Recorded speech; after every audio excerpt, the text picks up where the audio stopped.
Mike Sills. Afternoon.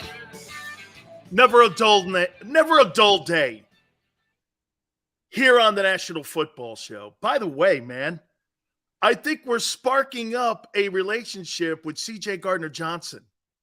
Who would have thought, a Gator and a Cane? It's working. I don't know, man.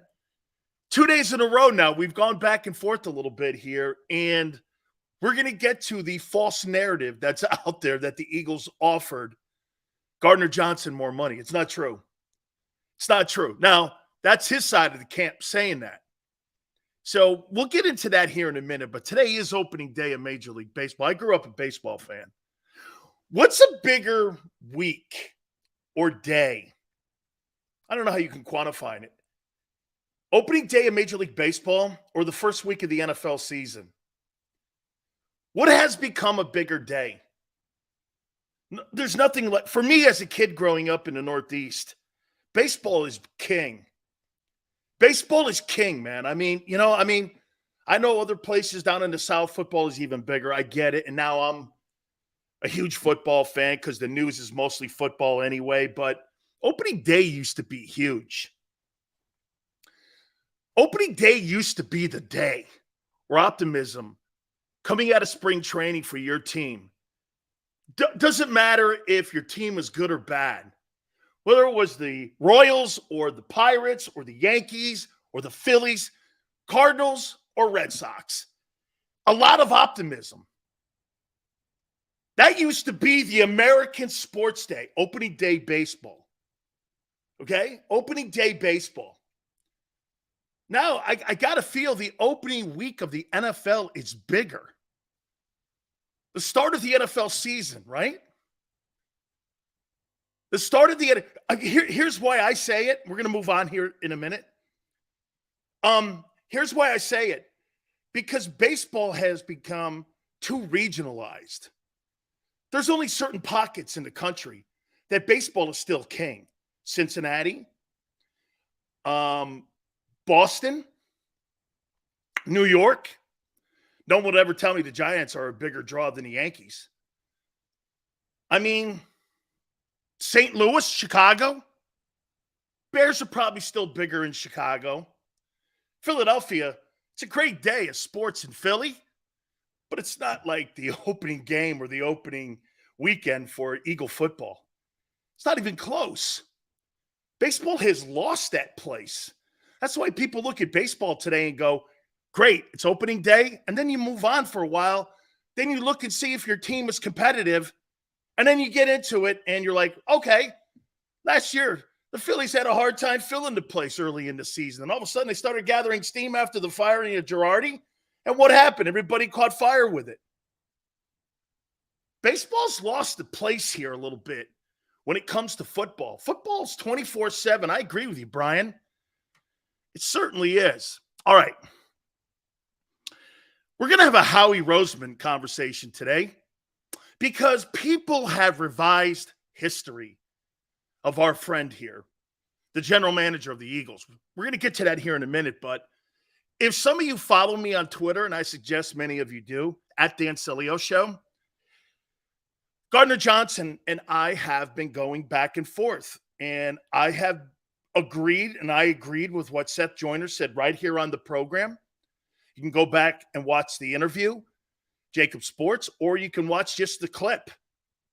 You can go back and watch it. And I do believe that there's now a narrative because the Eagles have bled it out that Gardner Johnson may have been an issue in how he handled himself in the locker room. You don't really have to have facts on that. You can just throw innuendo out. And it stick. Especially in a city like Philly. They throw innuendo out. You see, the difference between me and them, I'm not a journalist. And I don't parade as one. As a matter of fact, in my 35 years on the air, I've never paraded as one. I never said I was, and I refuse to be one. Nor would I want to. Because they're liars. If you're a journalist and you have an opinion, you're more of a columnist. You should be writing op-eds, not calling yourself a journalist. Journalists are supposed to give you both sides of the story without opinion. That's broadcasting and journalism 101. I went to school for journalism at UM. I even know that. Get this, I went to school for journalism at UM, and I don't call myself a journalist. I think Gardner Johnson's pissed off that the people in Philadelphia, some, not all, had this narrative out there that he was some sort of cancer dude, attacking his integrity. You should stand up for that. I tried to, but I also told him this. Hey, dude, it's a losing battle. It's a lose-lose because you don't play in Philly anymore. The best thing you can do now is just ignore it. Don't keep it going. Hey, you and I want to have conversation. That's cool. I'm open to that. I'm not really one of these guys that has to have friendships with all the players. I don't really give a shit about that because sometimes it could jade your opinion. I have a tough time already with some of my ex-teammates when I have to make a critical comment about them. You know, I get called on the carpet by guess who? My daughter. Oh, I see. Guy screws up, but you defend Michael Irvin. I go, yes, yes. So again, me being friends with players, if it happens, it happens. I don't sit around trying to be. Just over the years, we've been very fortunate enough to where we have been making friends with people. All right. All that being said, I'll say it one more time. Dude, let it go. CJ, you're a great player. You're not overrated. Eagle fans are butthurt, but so are you a little. No, you wanted to stay in Philly. I get it. You got a great opportunity. I like Dan Campbell. I think that the Lions are going to be a formidable team. If Golf can duplicate what he did last year and they do a good job in the draft, I think the Lions are going to be formidable. How about this? I'll make this statement to you, CJ, and all concerned over at the NovaCare Center. If Jared Goff duplicates what he did a year ago, they'll be in the playoffs. And they'll be a team that's going to be a formidable team. You got to make some moves at linebacker. I think you have one of the better moves. Pete Bristow from CBS says that the Lions made one of the best moves in signing Gardner Johnson. So again, you're in a position where you can make another impact on a football team like you did in Philadelphia. Okay? Dude, I think that I'm with you, Jesse. I think that Lions team could win the North. I think they're better than Minnesota. And if Aaron Rodgers is not on that Green Bay team, shit, I think Chicago might be better than Green Bay. So I would say this again to Gardner Johnson. Dude, you got the money. You won the battle. Now it's time to go win the war. You got him. You won. You made $800,000 last year. Get the chance to make $8.5 million. You won. It's over. You've won. Let's move on to Howie Roseman here. Funny, I was just talking to Tone. And before I get into this, boy, you should see people defending this guy because of what he did a year ago. And I think it's credible that you give him that love because it was a great job. One of the best constructed rosters I've ever seen. I give that to you. I totally do. I have gone to the Eagle website, and I even asked Tone to do this because I think the Eagles are trying to revise his history as general manager and putting the dates because of that whole Chip Kelly fiasco. And I've gone to others. I went to the NFL.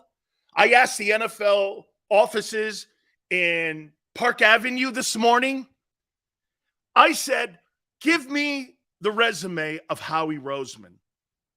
And I asked a couple people that I know in there. Todd Lewicki helped me out a lot. He was one of the major people in the national. I think he was number 2 to Roger Goodell. I know him from where? When he was the president of the Tampa Bay Lightning. So Todd Lewicki directed me to people who have resumes. It's funny how people have changed the narrative on Howie a little bit. He's been with the organization, from what I can gather, 23 years. He was general manager of the football team in his first stint from 2010 to 14. Then, after the whole Chip Kelly nightmare, from 19 to 2023. This is what I've gathered. And he was the VP of player personnel from 08 to 09 because Tom Hackett was the general manager of the Eagles. Does that sound right to people before I move on? Does that sound right? First stint, 2010 to 14, and then 19 to present. Does that sound right? And VP of player personnel from 08 to 09. Does that sound right? 23 years. He came up through the ranks, from what I'm gathering and what people are telling me, as a capologist. Okay? They told me that's how he came up through the process. Was like VP of business operations. Then he moved into the front office and going from like being a cap, he was a cap guy, basically. GT says he learned under Joe Banner. However, again, guys, do those dates sound right? Because if you go to the Eagles website, it doesn't line up with the NFL. It's funny. It just doesn't line up. It's very convoluted. I mean, they make you think that he's been the GM for the last 15 years. It's not true. He learned under Joe Banner. Okay, that sounds right. Banner was there early in the process with Andy Reid. That sounds right. Okay, came up through, as I said, the finance side of the business. Wasn't a personnel guy at all, actually. Okay? Paid his dues, but failing every draft. No. I'm not. No. I'm not saying that. That's not where I'm going here. That is not where I'm going. What? No one wants to corroborate those dates?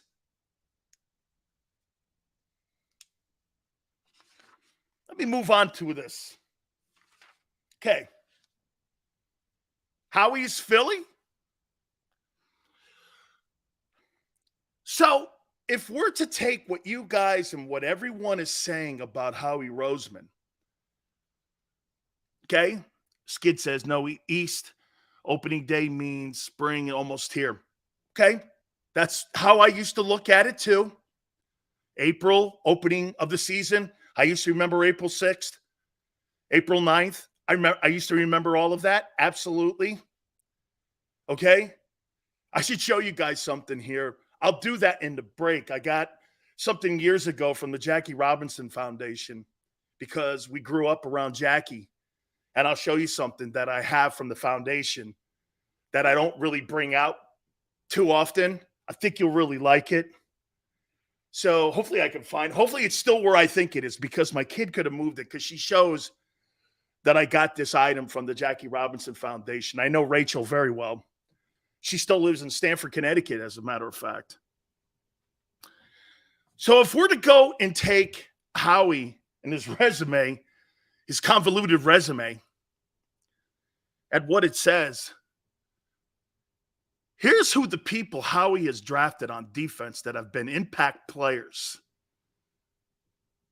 Brandon Graham, Fletcher Cox, Avonte Maddox. I didn't realize Josh Sweat was a fourth rounder. And Josh Sweat.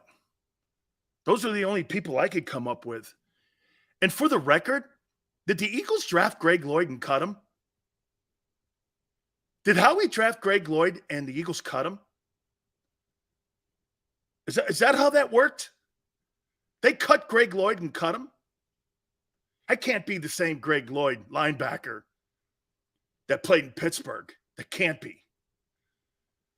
Okay? Because that guy was a force there. That can't be the same Greg Lloyd. I'm going to assume it's not, even though it says linebacker. Okay? So you're trying to tell, as I made the statement yesterday, people throwing out there on my Twitter page that Howie's some sort, he drafts impact players. Brandon Graham, Fletcher Cox, Avonte Maddox, okay, I guess, and Josh Sweat.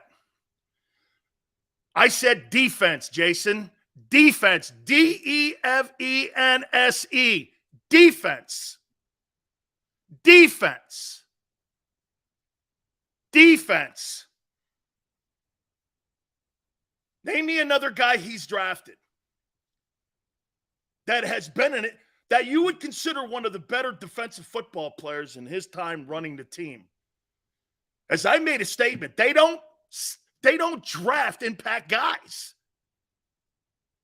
He's drafted 4 dudes in his time as GM. 4 dudes. TJ Edwards was a free agent. Milton Williams is not an impact player. Okay? He's not an impact guy. He's a backup. Name me more. By the way, I got to look at that thing too. That better not be Greg Lloyd. They cut Greg Lloyd? So for me to sit here and go, he's going to draft a defensive guys, he's got to draft defensive guys. He's got to draft defensive guys because he doesn't have the money. He's not good on that side of the ball, dude. His track record sucks. Those are, for the amount of time you draft 4 dudes, once again, his strength is trades and finding guys. Is that the kid, too, that's playing up in Buffalo?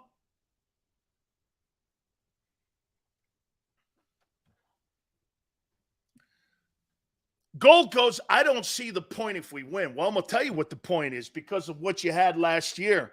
You're not retooling this football team like you think you are through the draft on defense. He's never done it. He's never done it. But on 28 days from now, you think he's going to reinvent the wheel this year because why? He was named the executive of the year? He's terrible on that side of the ball. If you look at his draft history, he's awful. I'll tell you what, he does a good job on the O side. I give you that. Defensive? Howie Roseman's terrible on defense. And then people go, Josh Sweat, Brandon Graham. Okay, he's been in the building 23 years. 23 years he's been in the building. At least half of that time he's been a GM. Brandon Graham and Fletcher Cox, congratulations in 15 years. Man, to sit here and tell me he's going to land. That's why when you look at Fletcher Cox being overdrafted on that side of the ball, makes total sense for me now. Totally. He can't spot defensive talent. He never has. He's never – who's the best football player he's ever been a part of in drafting? Fletcher? Fletcher's a good player, man. No. Fletcher's a great player. Fletcher Cox is a great football player. He is. Yes, sir. Yes, sir. Brandon Graham, if I were to grade him, probably had a B career. Not bad, man. He's been a really good ball player. Not one of the elite guys in the league, though. Fletcher was an elite guy in the league. There's not a guy he's drafted that was considered the elite guy in the league. Not like you see when you see those old linemen that they draft. Lane Johnson's the elite player in the league. Jordan Mailata has a shot to be the elite left tackle in the game once Trent Williams leaves.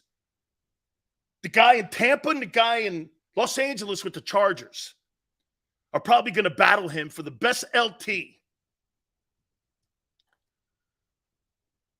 Okay? He's a capologist. That's right. The point, once again, this is going to be a tougher rebuild for Howie Roseman this time around than it was a year ago because of the fact he's got to go into the draft and tool the side of the football that's his weakest part of his game. Howie Roseman's weakest part of his game is drafting defensive football players. His track record speaks to it. This is not an opinion. This is a fact. And you were able to spend money on Hassan Reddick to give him $15 million. You can't do that now. You were able to give Bradbury $8 million last year. You can't do that now. You can't. That's why you're signing these nickel and dime players on cheap deals. Look, in the totality, Howie, is he one of the best general managers in the NFL? Yes. But restructuring and retooling this team, this is going to be a tougher putt for him because he's not good on the defensive side of the football. And you got 5 new coaches and a coordinator on that side of the ball. Everybody in Philly thinks this is going to be just plug and play. How can you say that? He's never been good at that side of the ball. They go, Sills, they were number 2 last year. Yeah, with free agents and trades. Not this year. This is a completely different rebuild because you're using different platforms to retool the team. Last year, trades and free agents. This year, the draft. The players that you drafted last year had 0 impact on the football team. This year, you've got to rely on Dean. You've got to rely on Jordan Davis. And you got to rely on the players that you're going to take in 28 days if you're going to win an NFC title. This is a tougher putt. Brian, that's kind of where I'm at. There's so many more moving pieces this year. Inexperience, lesser money. Last year, he had the latitude to spend money and make trades. Watch this. Trading for Jeffrey Simmons, that's more unlikely now than ever before. Why? Well, because you have to restructure a contract. You have to have a sign and trade. That guy's going to – what? Jeffrey Simmons is going to command more than Javon Hargrave. He's going to demand more than Javon Hargrave. So let me get this right. You're going to pay $20 million a year for Jeffrey Simmons and then turn around and pay $50 million a year for Jalen Hurts? I get that contract doesn't kick in until March of 24.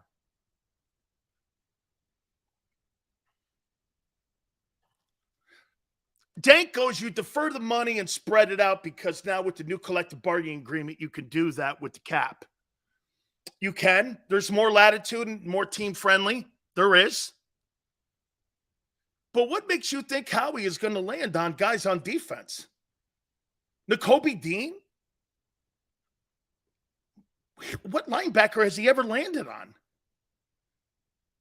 Now, he's smart to stay in the SEC. He's smart. Same with Jordan Davis. Do you want to hear something crazy?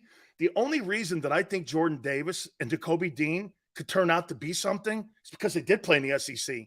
If they were Big Ten guys, I would not have any hope for those dudes. But because they played at Georgia, I have hope. That's the only reason. Because I haven't seen it. My friends, when you watch a football player play, you know what you're looking at right away. Don't let your eyeball test fail you.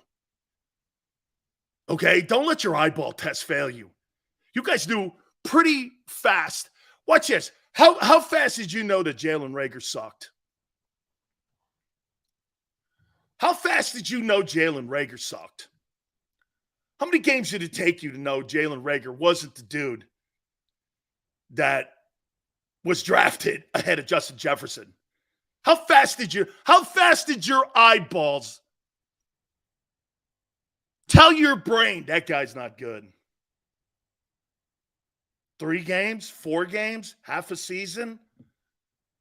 Surely didn't take as long as the Eagles kept him on the team, did it? How long did it take you guys? Did you guys know right away that Jalen Reagor blew? Don't let your eyeball test fail you. Because sometimes, look, I've said this story to you before. Okay? I've said this before to you. Dude, I watched that guy Justin Herbert throw the ball, and I couldn't believe what I was seeing. I mean, it was the Tyrod Taylor game where they stabbed Tyrod Taylor in the heart, and all of a sudden, this guy's playing against Kansas City. And I'm like, that guy has got some arm. Holy shit. This guy throws BBs. Look, I get it, man. The whole thing around him, he's got to win. He's got to put teams. They made it to the playoffs. I get it. He's got to do more. But when you saw Justin Herbert throw the ball, and I kind of know the kid, so I like the kid. I got pictures of me and him. I posted them. The kid's, he's enormous. He's like 6'6", 6'7". Okay, when you watched him throw the ball, you were like, holy shit. Look how long it took Jalen Hurts for people to go, this guy's good. Took him a year and then another year. It took Jalen Hurts 2 years before people went, hey, this guy could be the guy. It took Justin Herbert 4 games before people were doing this. That guy could throw the ball. Took you guys, 5 games to go like this? Jalen Reagor sucks, man. This don't look like it's going to pan out. And it didn't. You knew it immediately. How long did it take you to figure out the guy from Stanford sucked? Your eyeball test, okay, is the first litmus test that you have to get past. Hey, from what I've seen so far, that's why it always should start there. That's why you watch tape on players. You don't watch workouts. Workouts lie to you. When you watch the combine lies to you.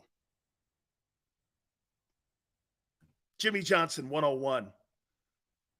The combine lies to you. Man, this guy's a hell of an athlete. Then you watch his tape and you're like, I don't know, man. He's not that productive. But did you see him at the combines? The combines lie to you. They lie to you. And then what it does, it skews your judgment because you take too many variables into what you're looking at with the player. Game tape and production are 1 and 2. The running of a 40 is last. You don't go to the combines going, hey, he can improve his draft stock. The only way you can improve your draft stock, in my opinion, at a combine is your interview. It's the interview. Let me get to know you. I've already seen the tape. Watching you run in shorts or in your underwear, I don't know. Was the 4.78 that Jordan Davis ran impressive? Absolutely. Does that make him a football player? Absolutely not. To me, I read that and I consistently tell you guys this. You got all that athleticism and you don't produce more? Something wrong with that. But you give him the benefit of the doubt because he played at Georgia and because he was a flash player at Georgia. That's what he was and is. He's a flash player. He can make these incredible plays. Jerome Brown was a flash player, but Jerome flashed 7-8 times a game. This guy may do it 1 or 2. Jerome was a flash player. All of a sudden, you see 3 sacks. You're like, holy shit. Took 15 off. But he made 3 sacks out of the most important plays in the game. That's who that guy is. That's kind of who Aaron Donald is. Aaron Donald's kind of that guy. He's a flash player. You could run the ball on the Rams, run the ball down their throat. This guy has 2 sacks and 1 sack that wins the game. That's who Aaron Donald is. Watch this. 15 tackles for losses, 16 sacks, and his defense gives up 5 yards a carry. Okay, okay. I mean, right? I mean, Aaron Donald never really played on a unit that was one of the top run defenses in the NFL, and he hasn't, ever. Raheem told me that. The DC of the Rams, he's a flash player, but the flashes are like lightning bolts. All of a sudden, he's in the NFC Championship game, sacking the quarterback. You're like, holy cow, this guy, impact player. Howie's never drafted a guy like that. Closest it's been Fletcher. Back to full circle here. One more time. So you're confident you think Howie Roseman is going, and I hear people that go on shows and I hear, yeah, the defense will pretty much be the same as what it was a year ago. How? This guy doesn't draft impact guys. He's drafted 2, if you want to count Brandon Graham as one. And Josh Sweat. I didn't realize Josh Sweat was a 4th rounder. Look how good he is in latter rounds. Howie Roseman and his team are so much better from round 3 down. They're not very good rounds 1 through 2, especially on the defensive side of the ball. They're not. And they got to rely on that draft, last year's draft and this year's draft, to retool that team. The only talk that we've had in this offseason is if, get this, it used to be this. Will Jalen Hurts show us that he's the guy at quarterback? You know what the new conversation is in Philly? Will Jordan Davis live up to the 13th pick? Will he be a better pass rusher? That's the new storyline. Right? Hey, you know, when I bring this stuff up here and I bring this and I say this to you, you know, one thing that you could do on my show compared to other shows, we could debate that. Tell me I'm wrong. Where has he been impactful in the defense? He can't pick a corner to save his life. He can't. Linebackers, like people say, have no impact on the football team. So why are you sleeping on Dean and Milton? I'm not sleeping on them. They haven't done anything. Those are potential guys. Sleeping? Not sleeping. Like I told you before, Eagle fan, I'm not a fortune teller.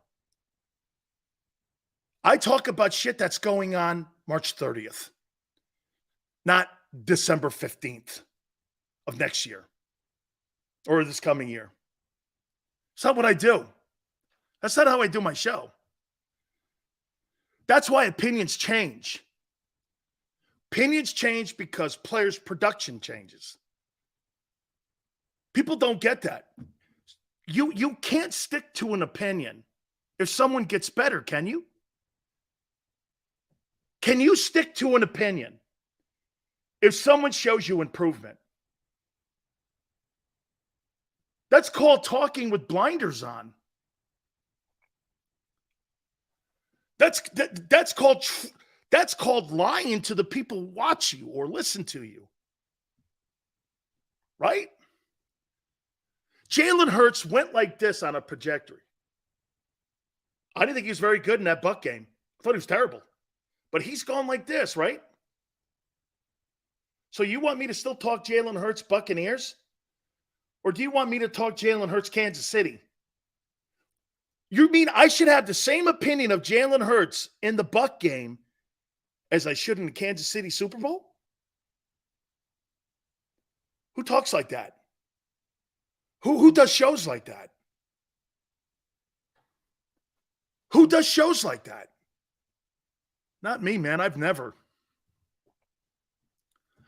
Brian, it's not changing your opinion. It's the player changing your opinion. It's the player getting better or worse. Like all of a sudden a guy goes like this and he starts falling off. We see that all the time. Hey, didn't you guys change your opinion on Carson Wentz? Didn't you change your opinion on Carson Wentz? He was going like this, right? Trajectory was like this. What was he, 11-2 when he got knocked out? Was it Carson Wentz? Like this? And then like this, watch. Wham. Didn't you change or did you have the same opinion Wentz was still good when he was down here and aiming down and trending down? I don't give a shit about after. Players get injured all the time. That's a stupid excuse, GT. Players get hurt all the time. Brady never trended down after his knee injury. Brady kept winning Super Bowls. Shit, Peyton Manning hurt his neck. Went to Denver, won a Super Bowl. Went to 2. Players get hurt.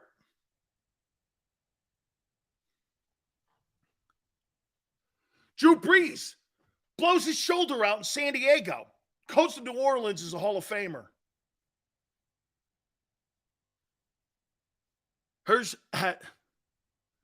I see a lot of people haven't seen Carter's game film. Carter and Davis would stop all run game. I'm talking more about pass rushing, too. They need some pass rushers in the middle. Your impact of Javon Hargrave not being in there is not going to be on your run defense. It's going to be in the pass defense and pass rushing. That's his impact and where it will be felt the most. He wasn't the greatest run stopper. Okay? As a matter of fact, that defense wasn't the greatest run-stopping defense. What were they, 15th or 16th? It's middle of the road. They weren't sensational run stoppers. They were great at getting after the quarterback until they ran into an elite quarterback and they stuffed it and shut it out in the Super Bowl. Nobody got close to Mahomes. Hassan Reddick didn't get close to Mahomes. Reed knew how to defend him. Kyle Shanahan doesn't. Always will be the problem in San Francisco. You know what that is? Protecting his quarterbacks. Garoppolo's been hurt. Purdy's been hurt. Trey Lance has been hurt. Kyle Shanahan does not protect his quarterbacks. Remember what I told you about Howie trending? Not very good defensively. Kyle Shanahan cannot protect his quarterbacks. Can't. Look at the history. So again, just to close this topic up, this is going to be a tougher and a lot more moving parts, like some of you say, when it comes to Howie Roseman building this defense back up again. Dan, Eagles mock draft, trade down with Ravens, 22, get BJ, Emmanuel Forbes in the second round. He'll be up there at the top of the second round, though. The DT to him, Hodges, Tomlinson in the third. Running back in the fourth. Those all sound like needs too, GI. Those look like needs. Those look like needs. Pat, that's spectacular what you do. He ruined RG3 as the OC in Washington. That is so good, Pat. That guy has destroyed quarterbacks from Washington to San Francisco. That's why they can't win Super Bowls. And like Tone says, hey, they could put their name on the test, but the quarterback's never there at the end. They're not. Kyle Shanahan is the worst head coach in the NFL at protecting his quarterbacks, and his resume speaks to it. His resume speaks to it. Every guy he's had as a quarterback has been hurt. Why? Protection. He's got these guys doing all these exotic pass routes, and everyone that he's ever had as a signal caller gets annihilated. I mean, I tell a lot of people, I'd like to have seen what that NFC Championship game would have looked like if you put a tackle or tight end, or not even a tight end, because tight ends, Reddick was killing tight ends in the end. Did you not see the player production that was coming out of Reddick in the last month and a half of the season? And when you put a back on him, or you tried putting a lame-ass tight end on him, did you not see he was getting around the horn? How did you not see that? I mean, dude, he's such a good head coach. He's the worst at protecting the most important position. Hey, this is why I give the Eagles shit for what they did in Chicago to Jalen. That wasn't protecting him. And Ken Dorsey's got to do a better job in Buffalo at protecting Josh Allen, or he's going to get his shit handed to him. He's protecting that position is the most important proposition that a head coach has. Man, if I lose Deebo Samuel, so fucking what? I can't lose. Get this. You can lose Deebo Samuel. You can't lose Brock Purdy. Sills, Deebo's better. He ain't more important. GT, thank you, man. You're awesome, man. That's really cool of you. Watch this. You can't lose Andy Dalton, but you can lose Alvin Kamara. You can't lose your signal caller and end up with Josh Johnson. Or a running back playing quarterback for you in the NFC title game. Come on, man. Guy in San Francisco needs to get his shit together. Who would have ever thought lesser players have to be more protected than your superstars on your team? Watch this. Who's more important on the team? A.J. Brown or Jalen Hurts? Hey, A.J. gets hurt. Hey, man, that's a big loss. As long as I don't see Marcus Mariota, I'm good. That's why I tell you about the dual threat stuff. You imagine losing AJ and Jalen? Season's over.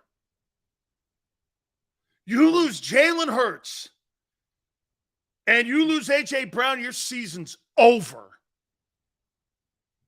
Shit, man, you might even say Lane Johnson.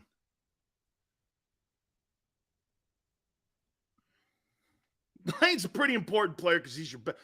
Still, I'd rather lose Lane Johnson for the year than Jalen. Let me move on to the second topic here. By the way, I've got grades on the positions in the draft. And what that means is not player, but groupings. O-line, wide receivers. What's the best group of players and the best pool of players to draft from? Bledsoe and a couple GMs told me what they are. We're going to do that at the top of the hour. Okay, we'll do that at the top of the hour.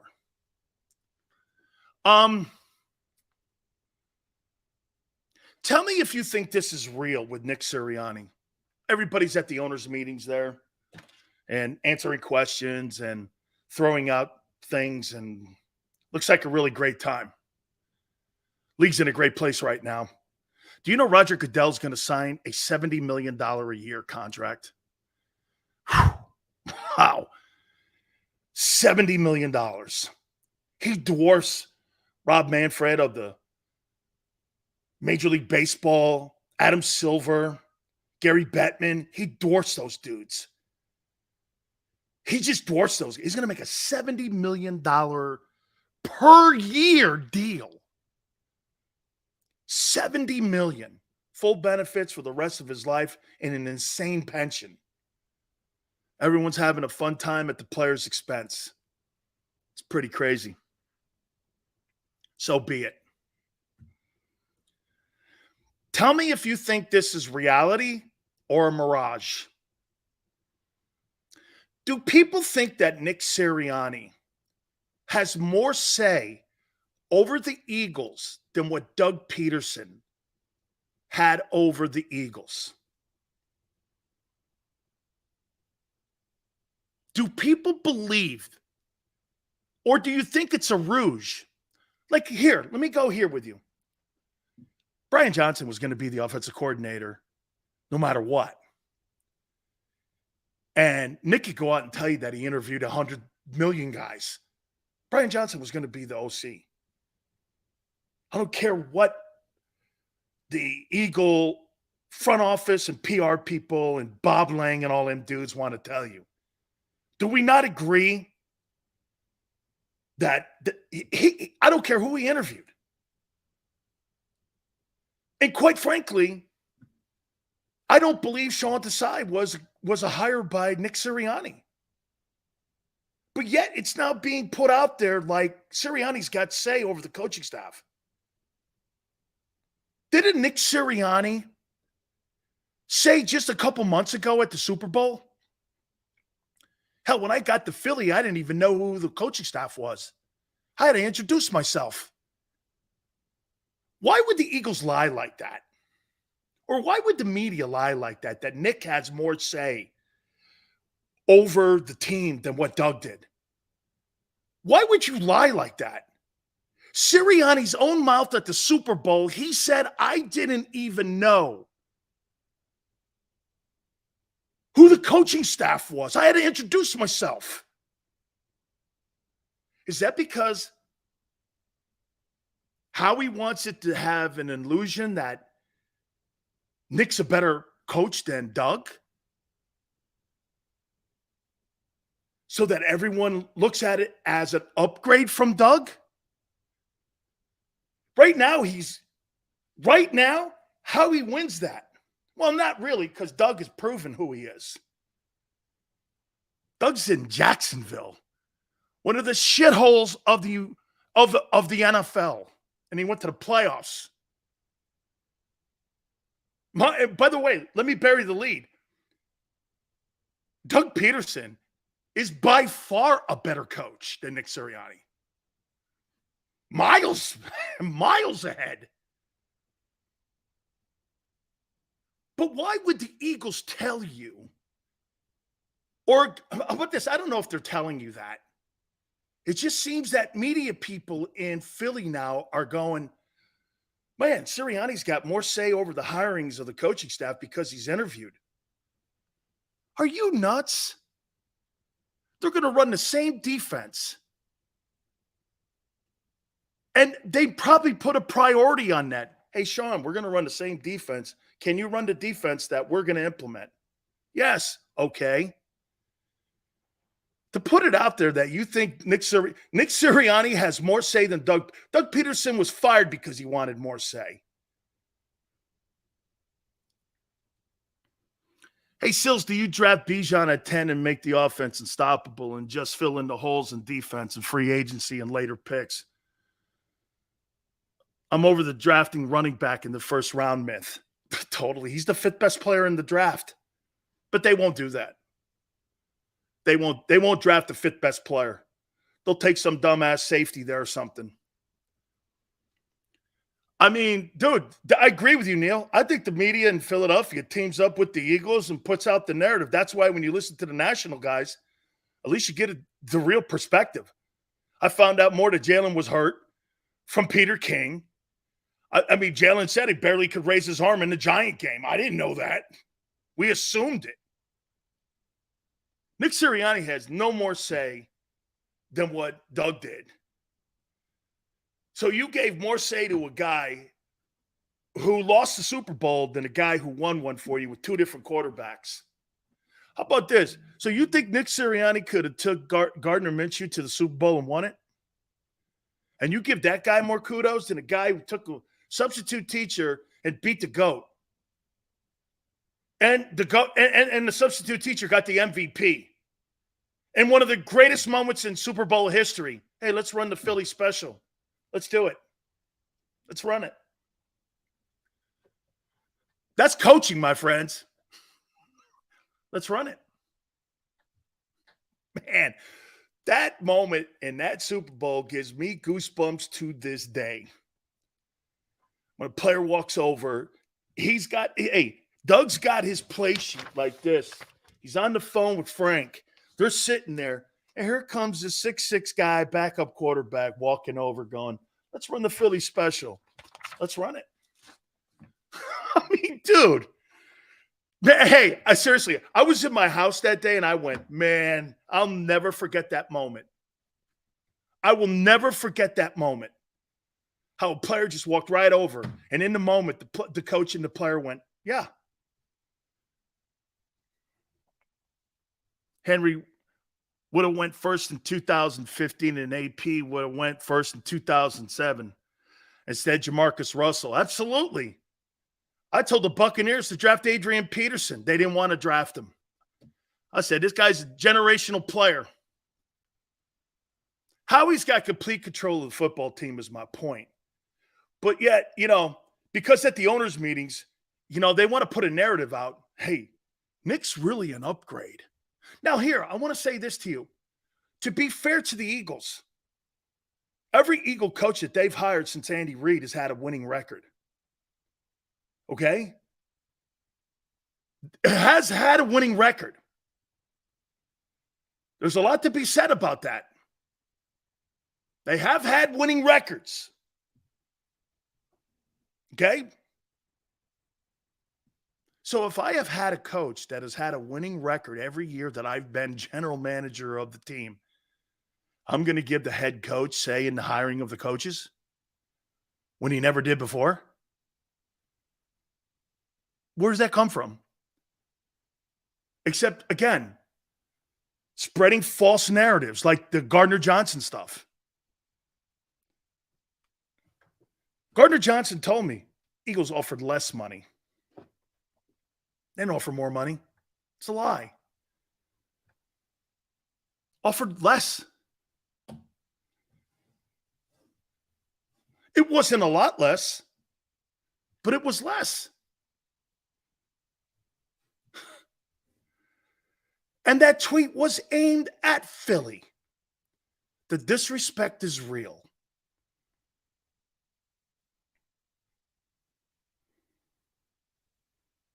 Gardner Johnson got offered a lesser contract in Philadelphia. And the disrespect was real. I don't know where it came from that the Eagles offered him more money. It's not in a multiple deal. Who told you that? Let me get this straight. The head coach has absolutely no say. Why have a head coach then? Ask the Dallas Cowboys that. Because you get to control your roster and all you get. Hey, Furman. So when Doug Peterson was in his final game as the Philadelphia Eagles head coach, tell me this. Who were they playing again? Was it Washington? They were playing, was it Washington in Doug's final game at the Link? When they sat all them starters, including Jalen Hurts, so they could get a look at, what was that dude's name, Nick Sudfeld? You think that was Doug's call? To play a preseason game in week 16 of the NFL? Or do you think that was the GM's call? Whose call do you think that was? The head coach? Hey, we're going to sit Jason Kelce and Lane Johnson and Jalen Hurts and all them dudes so we can get a look at Nate Sudfeld. They pulled the Sixers on you. That came from Howie. That came from Howie Roseman in the front office. The front office tanked that game. You think Doug rolls into a game trying to lose? Really?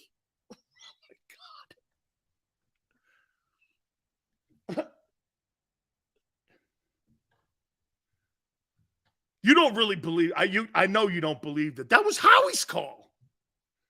So when you ask me that question, Furman, when you ask me that question, what's that about? It's about railroading Doug. That's what that was about. Undermining your head coach. Making him look as awful as he can so the owner picks him on a 3-year contract extension and you fire a head coach who won the Super Bowl for you. I don't need to print that out for you and pass it around like a newsletter, do I? Yeah. So to sit here and think that Howie Roseman is listening to Doug. Don't you remember when Nick Sirianni? Now look, wait a minute. I think Doug's I think Doug has shown everybody what kind of coach he is, but I also think Nick has built equity up in the building. I do. I think Nick has more equity. But what did John Mara tell Brian Daboll at the owners' meetings yesterday? You had a really great year coaching. Don't be a schmuck this year, because that leaf could turn on you.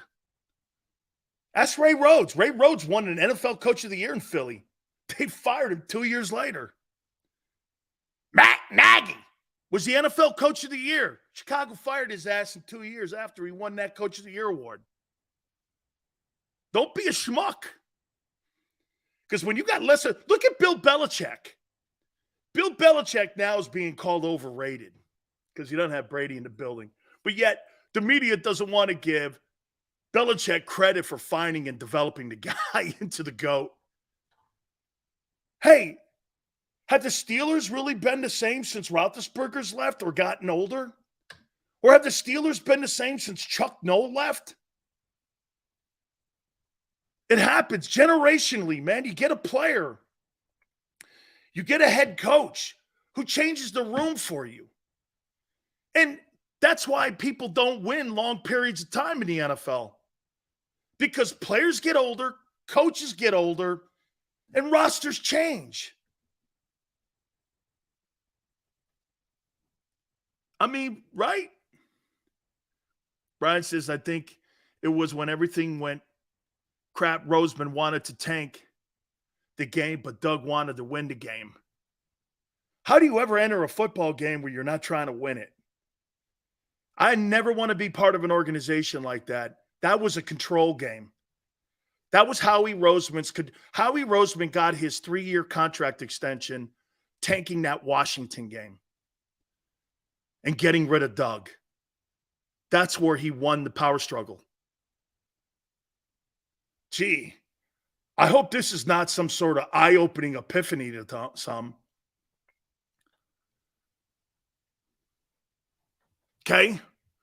Furman, Doug didn't deserve that. Got to remember something. It's a power.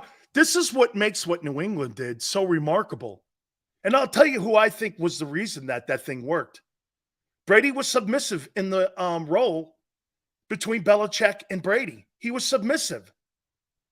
But even Tom wanted control, like he did in Tampa. He had enough of it. And that's why he left. Jerry Jones, Jimmy Johnson, power struggle. We see it all the time in all sports. Jerry Krause, Reinsdorf, and Phil Jackson. The Chicago Bulls were never beaten on the court in an NBA championship game. You know where they were beaten? At the bank. The Bulls were beaten at the bank. They didn't want to pay Jordan $35 million a year anymore. And they didn't believe Phil was the guy. Have the Bulls ever been the same? No. Egos got in the way in Chicago.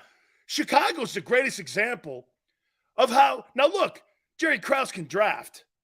Finding guys like Tony Kukoc and all that shit. Getting Pittman. I mean, Scottie Pippen was one of the best. How the hell did Laurie go along with this? Well, simple, Furman. Who handles the money? Your GM. He handles the money. That's why when Howie comes out the other day going, I got a budget here.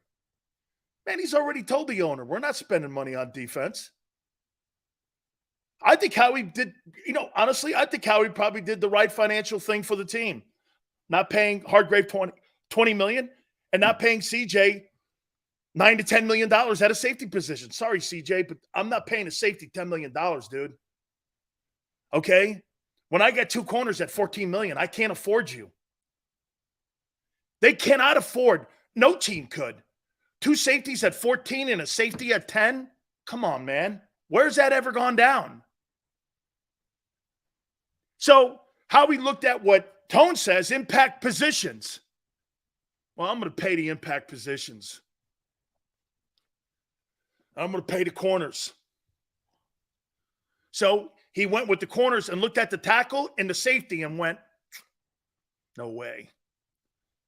I'll give Fletch 10, and I'll find some guys to play linebacker. Remember, he found Edwards and Kaiser White. He thinks he could do it again. Free agency and making trades, he probably can. Remember what I told you yesterday. Again, the rip today is not on Howie, the GM. It's Howie, the drafting defensive general manager. He's not good at it. However, trading for Slay, trading for CJ, Hargrave, those were all great moves. And I would think he's going to do it again. I do. Because he's got a track record of that. He's got a track record of absolutely blowing as a drafter of defensive players. He's not, I mean, he can't even, again, Sweat is developing into something. But remember, Sweat's not a first rounder. He's an overachiever. I thought he was a first rounder. He's a fourth rounder. I mean, I've told you, he's better in latter rounds. He finds really good players in latter rounds. But 1 through 2, look, Devontae, again, I think they're good on offense.